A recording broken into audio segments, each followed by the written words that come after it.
My name is Andrew Lassise, and I run Rush Tech Support, Rush Tech Designs, selfmade-coaching.com, and host the Self-Made and Sober podcast, which you can find on all major podcasting platforms or on the website selfmade-coaching.com. Humility plays such a huge role in any leadership position in general. Anytime that a deadline isn't met, an expectation isn't met, somewhere along the line, it is the leader's fault. And then the flip side of it, anytime we have success, I can't own it.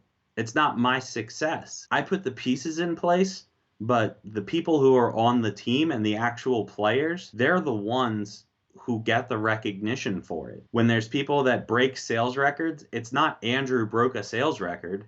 Right. It's this employee busted his butt, made things happen. This employee broke the sales record. I've learned that I just need to sit on the sidelines, and my life is uncomfortable conversations, but it comes with the territory, and I used to absolutely hate it, but I've also kind of come into the mindset of people are people, and most of the time people are so consumed with themselves that nobody's going to notice mistakes that you made. They just want to hear, I was wrong, this is what I'm doing to make it right. Being able as an entrepreneur to be like, yeah, it was my fault that tech didn't run a malware scanner, any little thing. I mean, I've had employees screw up gigantic opportunities. It has happened. Mm-hmm. On the flip side of that, most of my employees are better at their job than I am. With the fear side, if you're only focusing on what can go wrong, you'll never make it in entrepreneurship because a billion things can go wrong. That's what happens when you trade your money for time, is you also have to give up some of that control. Now, you can take a checklist, and it's the simplest, most obvious thing.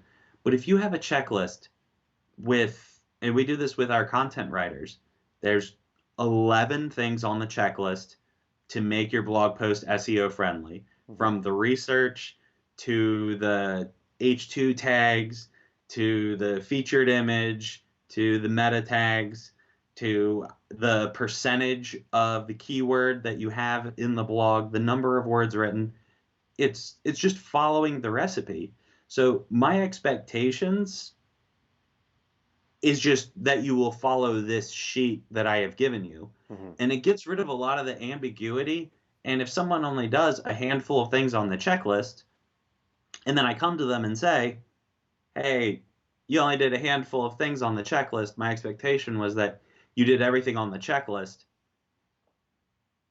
People, they get afraid of hurting other people's feelings and stuff, but like it's really difficult to argue with, yeah, you gave me exact directions on what your expectations were and how I should perform this task.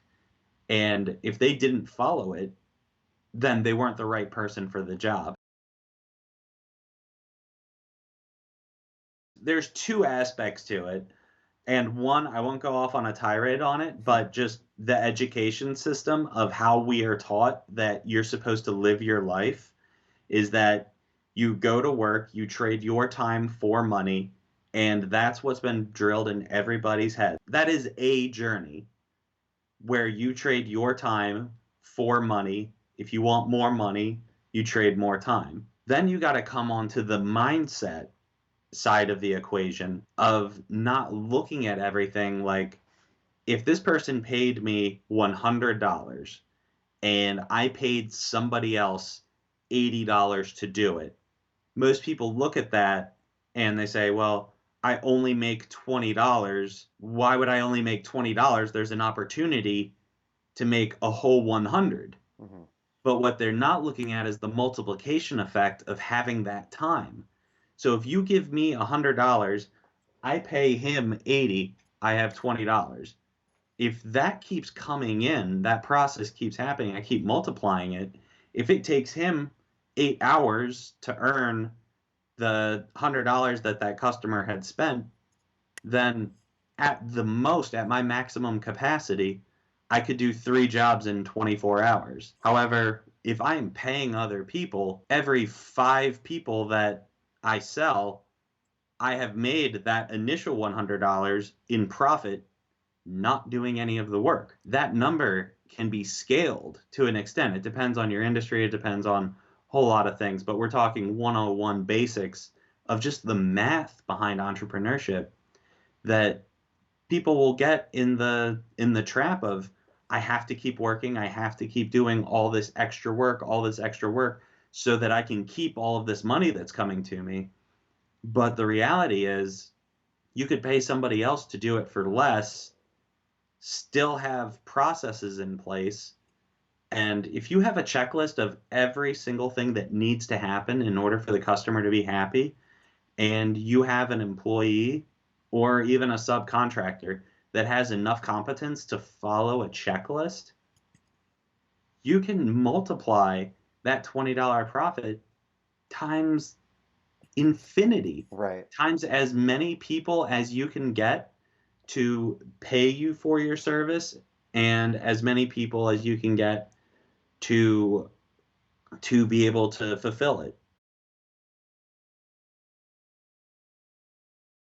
I'll give credit where credit's due, but people that say, "Oh, my business is just all off referrals." Your business is dying if you're only off referrals. Because what that means is we don't invest money in growth, we don't invest money in marketing. That's what that means. Right. It's a euphemism for we stopped trying and we just let our work speak for ourselves, which it's a great position to be in, but one bad spell, if you're a local company and there's a storm that hits and ruins everything for your industry, you're leveraging so much on just one thing. The thing is, if you've got something that works, it's very easy to just sit back and stop trying. But Right.